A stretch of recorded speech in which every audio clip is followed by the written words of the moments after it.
आज का टॉपिक है हमारा वेक्टर वियोजन, perpendicular unit vector and Cartesian form of vector. ये तीन चीज़ हम लोग पढ़ेंगे। तो वेक्टर वियोजन का पहले एक फील लेते हैं। महसूस करिए आप कि जैसे मान लीजिए ये जो हमारा मार्कर पेन है, ठीक है, ये रस्सी है, इसमें मैं किसी चीज़ को बांध कर ऐसे खींच रहा हूँ। ध्यान दो, पहले बांध कर ऐसे खींच रहा हूँ। तो इसमें दो तरह का विस्थापन हो रहा है। एक तो ऐसे जा रहा है, मतलब क्षैतिज हॉरिजॉन्टल, एक वर्टिकल ऊर्ध्वाधर। देखो पहले, देखो, अरे ऐसे देखो भाई, ये पॉइंट है ये ना, इसको खींच रहे हैं, ऐसे जा रहा है कि नहीं? या देखो, यहाँ कण है, यहाँ आया, यहाँ आया, यहाँ आया। अब देखो पहले दो तरह का विस्थापन हो रहा है। क्षैतिज विस्थापन इतना, ऊर्ध्वाधर विस्थापन इतना। क्षैतिज विस्थापन इतना, ऊर्ध्वाधर विस्थापन इतना। क्षैतिज विस्थापन इतना, ऊर्ध्वाधर विस्थापन इतना। दो तरह का विस्थापन हो रहा है कि नहीं? ध्यान दीजिए। इसका मतलब अगर हम इसका मतलब ये हुआ कि अगर हम इस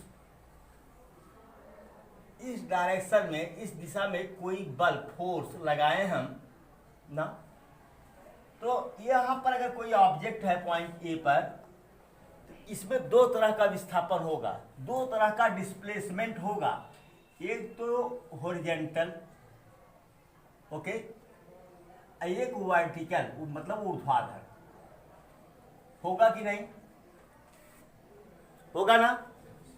इसका मतलब यह है कि जो हमारा फोर्स है, यह दो दिशाओं में कार्य कर रहा है। कितनी दिशाओं में? एक तो ये मान लीजिए अगर ये एक्स एक्सिस है, ये क्या है? वाई एक्सिस है ये। तो फोर्स का एक भाग एफ एक्स अक्ष के अनुदिश कार्य कर रहा है, और एक भाग एफ वाई एक्सिस के अनुदिश कार्य कर रहा है ना। इस एक पार्ट जो है अलोंग एक्स एक्सिस और दूसरा part along Y axis work कर रहा है ना। तो वेक्टर एफ को हम क्या लिख सकते हैं? Vector F X plus vector F Y लिख सकते हैं कि नहीं? अब जरा देखिएगा, ये है क्या? वेक्टर रिजल्यूशन है क्या? वेक्टर एडिशन का अपोजिट क्या है? ये वेक्टर एडिशन का अपोजिट। वेक्टर एडिशन क्या होता था? दो वेक्टर होते थे, उनको जोड़ने पर एक तीसरा वेक्टर मिलता था कि नहीं? अब यहाँ क्या है? वेक्टर एक है, इसको दो वेक्टर में तोड़ रहे हैं ना। वेक्टर रिजल्यूशन या resolution of vector is just opposite of addition of vector. Vector वियोजन वेक्टरों के जोड़ने की क्रिया के क्या है? विपरीत है। विपरीत है कि नहीं? उसमें एक दो वेक्टर होते थे, तीसरा वेक्टर मिलता था। यहाँ एक वेक्टर है, दो वेक्टर में हमने तोड़ दिया। दो वेक्टर हमने क्या किया? तोड़ दिया। अच्छा, एक काम करिए कि इसका परिमाण निकालते हैं, मैग्नीट्यूड। मान लीजिए कि अगर ये एंगल थीटा है, सपोज करो, क्या है? कितना है? थीटा। और यहां से हमने परपेंडिकुलर ड्रॉ कर दिया। क्या किया? परपेंडिकुलर ड्रा कर दिया। मान लीजिए ए है, ए बी है, ए एन है, ओके। अब बताओ कि साइन थीटा बराबर क्या होगा? परपेंडिकुलर अपॉन हाइपोटेन्यूज, लंब बटे कर्ण। तो लंब क्या है? बी एन, और हाइपोटेन्यूज क्या है? इसका परिमाण क्या होगा? वेक्टर एफ का परिमाण, magnitude of vector F, that's F. होगा कि नहीं? इसी की जो लंबाई है, बोलो, इस तीर की जो लंबाई है वही तो वेक्टर एफ का मैग्नीट्यूड है, वही तो वेक्टर एफ का परिमाण है। तो बोलो अपान एफ, यानी B N equal to what, F sine theta. क्या? F sine theta. ये क्या आया? F sine theta. बोलो बेटा, अब ये दोनों परपेंडिकुलर है, ये एक्सिस और ये परपेंडिकुलर है ना। अगर इसको हम ऐसे पैरेललोग्राम बनाएं ना, ये मान लीजिए बी डैश हो गया ये, तो ये भी यह कितना हुआ बताओ? बी साइन थीटा हुआ कि नहीं? बोलो भाई। यानी एफ वाई बराबर कितना हो गया आपका? B sine theta. ठीक है, बोलो। अच्छा, अब देखो पहले यहां साइन थीटा एंगल तो है ही, दिशा तो बता ही रहा है। क्या vector F Y equal to B sine theta नहीं लिख सकते? अब आओ, कॉस थीटा बराबर क्या होगा? कॉस थीटा बराबर बेस अपॉन हाइपोटेन्यूज, आधार बटे कर्ण। तो आधार क्या है? बेस क्या है? ए एन, और हाइपोटेन्यूज माने कर्ण क्या है? A B. ए बी क्या है? एफ। तो A N equal to what? F cos theta. और ए एन क्या है? वेक्टर एफ एक्स है। वेक्टर एफ एक्स बराबर क्या हुआ? F cos theta. ठीक है, एफ एक्स बराबर क्या आया? F cos theta. और एफ वाई बराबर क्या आया? F sine theta. इतना ध्यान दीजिएगा, हर जगह हम लोग इस तरह से खींच कर बताएंगे नहीं। ठीक है, जहां से जिस साइड से थीटा लगा हो वह कॉस थीटा होता है। क्या होता है? ये देखो एफ है, यह एफ इस साइड से थीटा कौन बना रहा है? बोलो, यह क्या होगा? F cos theta. क्या होगा? F cos theta. ओके, और फिर ये क्या हो जाएगा? F sine theta. बी लिख दिए, क्या है हमारा?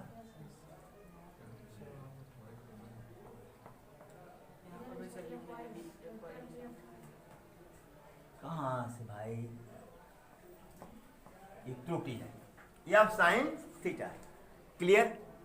और ये जो एफ एक्स बराबर कॉस थीटा, एफ वाई बराबर एफ साइन थीटा, ये क्या है? घटक हैं, कंपोनेंट हैं। किसके कंपोनेंट हैं? वेक्टर एफ के। किसके कंपोनेंट हैं? वेक्टर एफ के। और कैसे कंपोनेंट हैं? परपेंडिकुलर कंपोनेंट हैं, क्योंकि इसके बीच का एंगल कितना है? 90 डिग्री। एक्स एक्सिस और वाई एक्सिस के बीच का एंगल कितना होता है? 90 डिग्री। तो कैसे कंपोनेंट हैं? Perpendicular component. क्या है? Perpendicular component. एक तो हो गया हॉरिजॉन्टल, एक हो गया वर्टिकल। बोलो भाई, ये दोनों क्या हैं? कंपोनेंट। ओके, अच्छा, अब हम इसका वेक्टर एफ का मैग्नीट्यूड निकालते हैं। क्या? वेक्टर एफ का मैग्नीट्यूड निकालते हैं। तो वेक्टर, ये चीज तो प्रॉब्लम क्रिएट कर रही है इसमें कि हम लोग डॉट प्रोडक्ट पढ़े नहीं। क्या? डॉट प्रोडक्ट पढ़े नहीं, इसका जरूरत यहां पर है। बराबर vector F X plus vector क्या? F Y. बता दे रहा हूं यहां पर, सीख लीजिए। सीख क्या लीजिए? पढ़ाना है हमको। अगर ये एक वेक्टर ये है, ये वेक्टर ए है, ये वेक्टर बी है, इसके के बीच का एंगल क्या है? थीटा है। क्या है? तो vector A dot vector B बराबर होता है क्या? इसका मैग्नीट्यूड ए, इसका मैग्नीट्यूड बी कॉस थीटा। क्या होता है? Cos theta. अगर ध्यान दो, अगर दो वेक्टर्स हैं, वेक्टर ए और वेक्टर बी, दोनों का डायरेक्शन एक है, तो थीटा बराबर कितना होगा? 0 डिग्री। ध्यान दो, तो vector A dot vector B बराबर क्या हो जाएगा, ए बी क्या cos 0 बराबर क्या हो गया, ए बी। ध्यान दो, क्या हो गया, ए बी। इसी तरह से अगर हम वेक्टर बी, अगर हम वेक्टर ए डॉट वेक्टर ए निकालें, ध्यान दो, तो क्या हो जाएगा, इसका मैग्नीट्यूड, इसका परिमाण ए, इसका परिमाण ए cos 0 डिग्री, तो बराबर क्या हो जाएगा, A square. Vector A dot vector A बराबर ए स्क्वायर। समझ में आया? इतना याद कर लो, बाकी जब पढ़ाएंगे इसको हम तब फिर हम डिटेल में चर्चा करेंगे इसकी, ठीक है, डिटेल में चर्चा इसकी करेंगे। तो आइए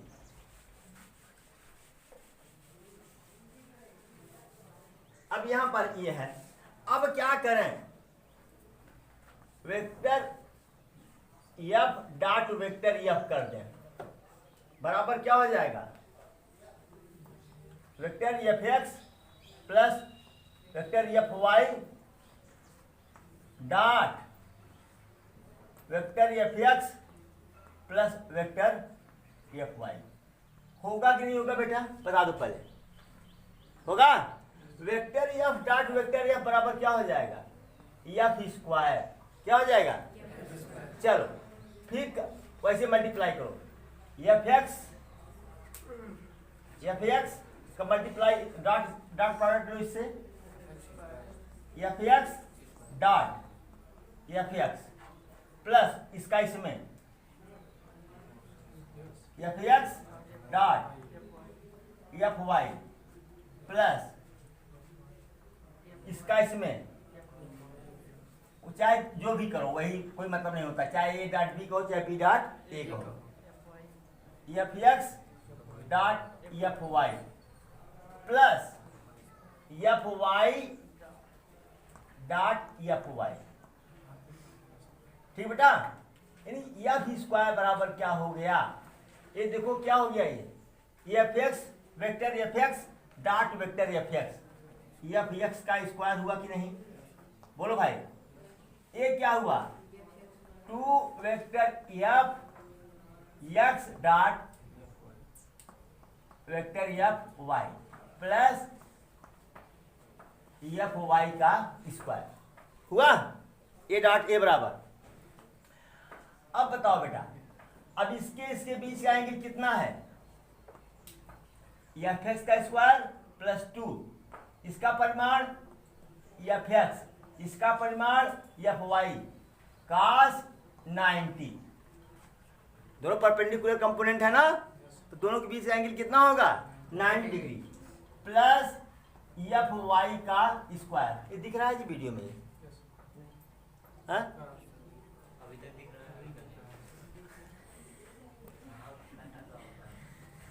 चलो अब क्या हो गया, ये 0 हो गया, बराबर एफ एक्स का स्क्वायर प्लस एफ वाई का स्क्वायर, एफ बराबर क्या हुआ, अंडर रूट एफ एक्स का स्क्वायर प्लस एफ वाई का स्क्वायर। अगर नहीं याद है तो इसको याद कर लीजिए, ठीक है, फिर आगे जब हम लोग पढ़ेंगे तो फिर हमको ये मिलेगा, ठीक है। लिखिए, पहले लिखेंगे क्या, थियरी में the opposite process of vector addition, opposite process of vector addition is called resolution of vector. Let a force F is acting on a point A, is acting on a point A, or you may say it, we can say it like this, let a vector F makes an angle theta with horizontal, okay, we can break or resolve this vector into two components. First, horizontal component means component along the x-axis. Second, vertical component means component along y-axis. For this, we drop a perpendicular from point B to N.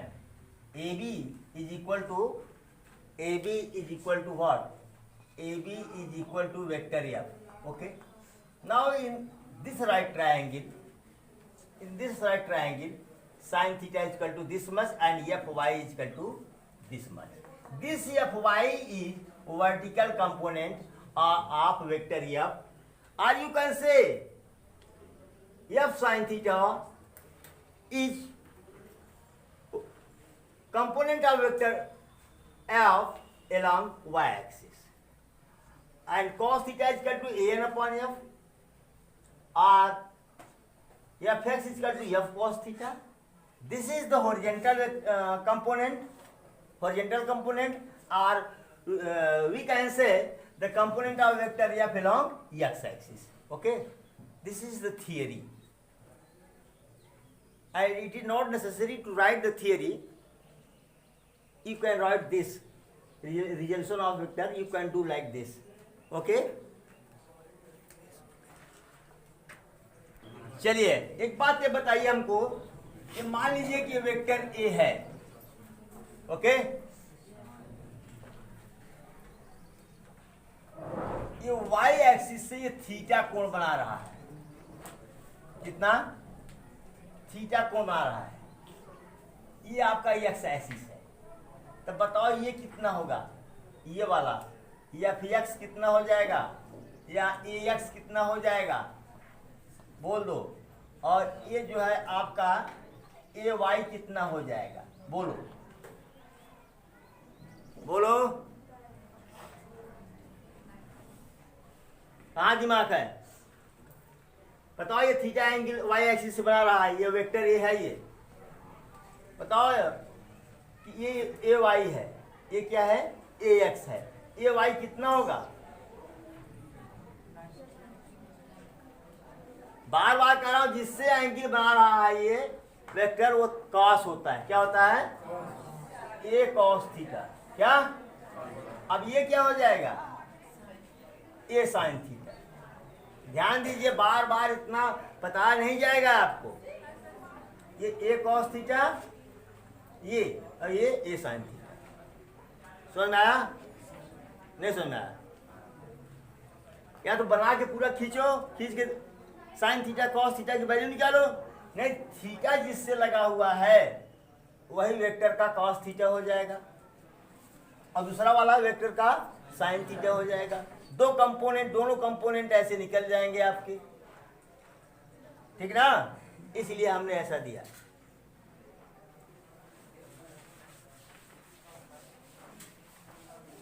चलिए,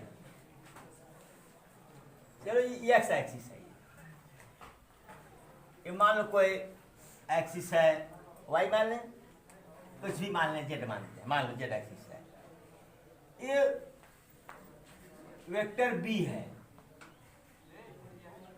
ये theta angle बना रहा है. चलो, तो B x होगा ये, और ये क्या होगा? बी जेड होगा. अब बताओ बी एक्स कितना होगा? B cos theta. क्या होगा ये? अब बी जेड कितना होगा? B sine theta. समझ में आया? भूलेंगे तो नहीं? चलिए ठीक है, बड़ा अच्छा है, समझ में आया. ब्लैक बोर्ड खराब है, लेकिन बुद्धि आप लोगों की बहुत स्ट्रांग है. बुद्धि बहुत. हाँ, जिधर थीटा उधर कॉस. क्या? जिधर थीटा उधर कॉस. चलिए एक क्वेश्चन लीजिए. ये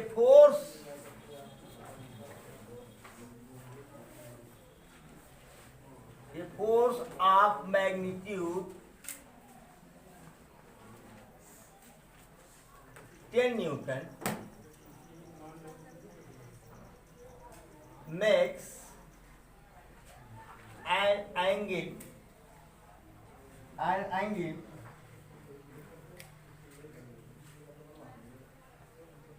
थीटा फ्रॉम हॉरिजॉन्टल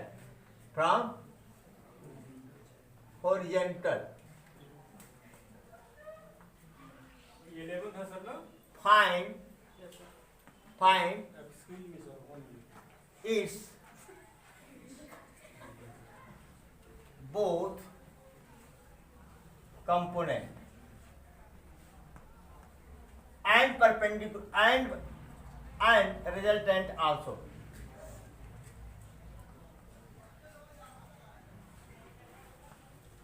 लगाओ इसको। चलिए ये वेक्टर है, मान लो ये वेक्टर ए है, ठीक है। इसका जो मैग्नीट्यूड है कितना दिया है, 10 न्यूटन है, 10 न्यूटन फोर्स है मान लीजिए। और ये जो है क्षैतिज से थीटा एंगल बना रहा है। क्या बना रहा है? तो अब बताओ कि एफ एक्स कितना हो जाएगा। ये एक्स एक्सिस है, ये वाई एक्सिस। एफ एक्स कितना हो जाएगा, सॉरी ए एक्स, बोलो ए कॉस ए का मान, एक मतलब ए माने वेक्टर ए का मैग्नीट्यूड क्या, 10 कॉस थीटा। क्या? अब बताओ वर्टिकल कंपोनेंट ये वाई, ए साइन थीटा बराबर कितना आया, 10 साइन थीटा, 10 साइन थीटा आ गया ना। और वेक्टर ए का मैग्नीट्यूड दिया है ऑलरेडी, निकालना क्या निकालना, रिजल्टेंट अनावश्यक दे दिया हमने।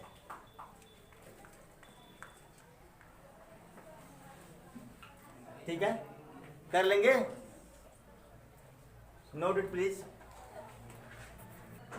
अगर आप प्रूव करना चाहें कि ये वास्तव में वेक्टर ए बराबर vector A X plus A Y है कि नहीं, अगर आप प्रूव करना चाहें ना, तो हमने बताया था कि ए बराबर अंडर रूट ए एक्स का स्क्वायर प्लस ए वाई का स्क्वायर। बोलो भाई, कोई दिक्कत तो नहीं है?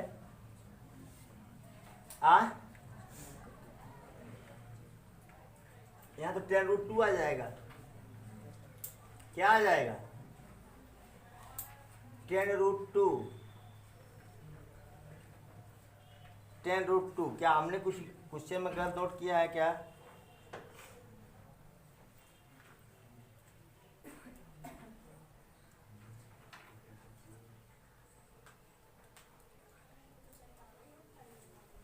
चलो ए एक्स कितना आया है बताओ, 10 cos थीटा। तो ए एक्स स्क्वायर कितना हो जाएगा, 100 cos स्क्वायर थीटा। बोलो भाई, प्लस ए वाई कितना है, 10 साइन थीटा। तो 100 साइन स्क्वायर थीटा हुआ। चलो अंडर रूट 100 कॉमन ले लो, क्या बचा, cos square theta plus sine square theta हुआ। इसका मान कितना होता है, 100 × 1, इसका स्क्वायर रूट निकालो 10। देखो आया है कि नहीं, इसका मतलब जो हमने कंपोनेंट निकाला है वो सही है कि नहीं, सही है ना। ये तो हमने चेक करने के लिए इसको निकाल दिया हमने। Note it please. चलिए, परपेंडिकुलर यूनिट वेक्टर अभिलंबवत एकांक सदिश, कभी कभी इसको ऑर्थोगोनल भी कहते हैं। क्या कहते हैं, ऑर्थोगोनल भी कहते हैं, ऑर्थोगोनल यूनिट वेक्टर। ठीक है, तो 3 एक्सिस होता है। अभी हाई स्कूल में आप लोगों ने केवल 2 एक्सिस पढ़ा, एक्स एक्सिस और अब आइए जेड एक्सिस। ठीक है, एक्स एक्सिस, वाई एक्सिस और जेड एक्सिस। अब एक्स एक्सिस पर एक यूनिट लिया हमने, ध्यान दीजिए पहले। एक यूनिट मतलब 1 सेंटीमीटर, 1 मिलीमीटर, 1 मीटर, कुछ भी ले लिया, लेकिन हो 1 किलोमीटर ले लिया, कोई दिक्कत नहीं है, एक होना चाहिए। मान लीजिए कि यह यूनिट, इसका क्या लिया हमने, परिमाण, और जब यहाँ एरो लगा दिया क्या बन गया, वेक्टर, क्योंकि डायरेक्शन है। तो इस यूनिट वेक्टर को हम कहते हैं आई कैप। आई कैप मतलब unit vector along x axis. फिर यहाँ वाई एक्सिस पर हमने एक यूनिट लिया, यूनिट वेक्टर, ठीक है, इसको हम जे कैप से रिप्रेजेंट करते हैं।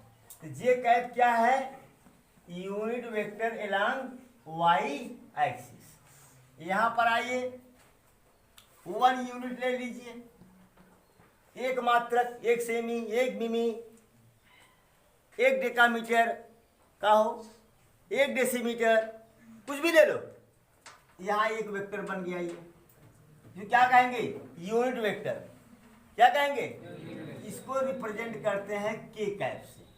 यानी के कैप क्या है, unit vector along Z axis ना, वाई अक्ष के अनुदिश एकांक वेक्टर, जेड अक्ष के अनुदिश एकांक वेक्टर। ठीक है, कभी कभी देता है, इसे मान लीजिए वेक्टर ए है, क्या है, हाँ, या कह दो यूनिट वेक्टर, कोई वेक्टर दिया हो, unit vector of vector A. Vector A का एकांक सदिश क्या होगा, देखो एकांक सदिश यूनिट वेक्टर जानते हो क्या बताता है, सिर्फ और सिर्फ दिशा। क्या बताता है, सिर्फ और सिर्फ दिशा बताता है। क्या बताता है, तो दिशा निकालना है इसका, तो क्या करेंगे, इस वेक्टर में से इसके परिमाण का क्या कर दें, भाग दे दें। ठीक है, और वेक्टर ए के यूनिट वेक्टर को फिर हम एक कैप से रिप्रेजेंट करेंगे। एक कैप बराबर vector A upon mod of vector A. अब तुम लोग समझो, जरा इस बात को समझो गहराई से कि एफ बराबर दिया हुआ है, वेक्टर एफ बराबर 10 न्यूटन ईस्ट, 10 न्यूटन का बल का किधर लग रहा है, पूरब में। इसका मैग्नीट्यूड कितना होगा बेटा, 10 न्यूटन, बोलो भाई, 10 न्यूटन। जरा इसका डायरेक्शन बताओ तो, यूनिट वेक्टर बताओ तो, वेक्टर एफ अपॉन एफ, तो 10 न्यूटन